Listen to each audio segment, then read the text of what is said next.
Hey there, Mary Frias here with 5 minutes is better than nothing of self-development. What are you doing with your 5 minutes? Are you studying? I hope so, because you can do so much in just 5 minutes. I am studying how to study Napoleon Hill's Think and Grow Rich. This is actually my book. I'm on chapter 7, Organized Planning, page 166. The new way of marketing services jobs are now partnerships. Men and women who market their services to best advantage in the future must recognize the stupendous change which has taken place in connection with the relationship between employer and employee. In the future, the golden rule, and not the rule of gold, will be the dominating factor in the marketing of merchandise as well as personal services. The future relationship between employers and their employees will be more in the nature of a partnership consisting of A, the employer, B, the employee, and C, the public they serve. This new way of marketing personal services is called new for many reasons.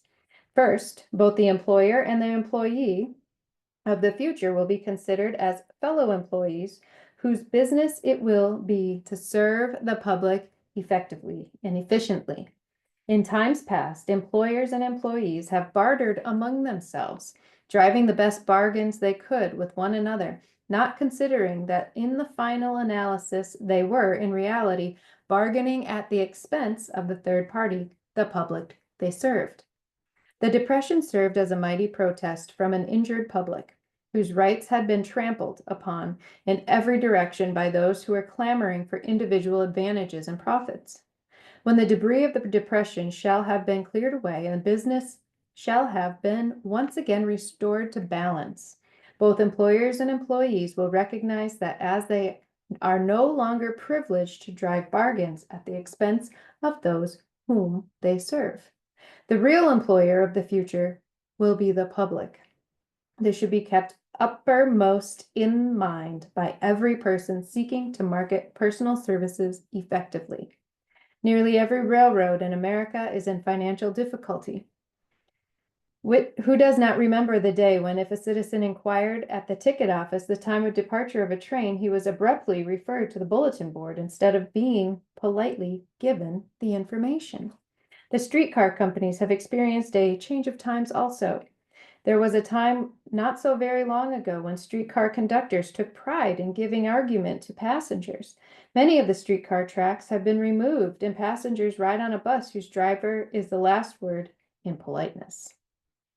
All over the country, streetcar tracks are rusting from abandonment or have been taken up. Wherever streetcars are still in operation, passengers may now ride without argument, and one may even hail the car in the middle of the block, and the motorman will obligingly pick him up. How times have changed. That is just the point I am trying to emphasize. Times have changed. Moreover, the change is reflected not merely in railroad offices and streetcars, but in other walks of life as well. The public be damned policy is now passe. It has been supplanted by the we are obligingly at your service, sir policy. So Napoleon Hill brings up an excellent point that the entire point of being in business is to be of service, to provide a service for the people who are purchasing your stuff. We need to really think about that. Earl Nightingale talks about the law of compensation. The law of compensation is all about the need for what you do, your ability to do it, and the difficulty there will be in replacing you. If you focus on your ability to do it, which includes being of service, that will take you farther than anything. So we have to understand that when we want to achieve a financial goal, we have to give service in a high enough level to receive that compensation. That's really what it comes down to. And in providing that service comes a nice personality. It comes leadership. It comes going out of your way to help the person who is paying you. The law of compensation follows the law of cause and effect. What you give out, you get back. And that's what we really have to think about. If we want good effects in our life, we have to put out good causes. That's all for today. I'll see you tomorrow.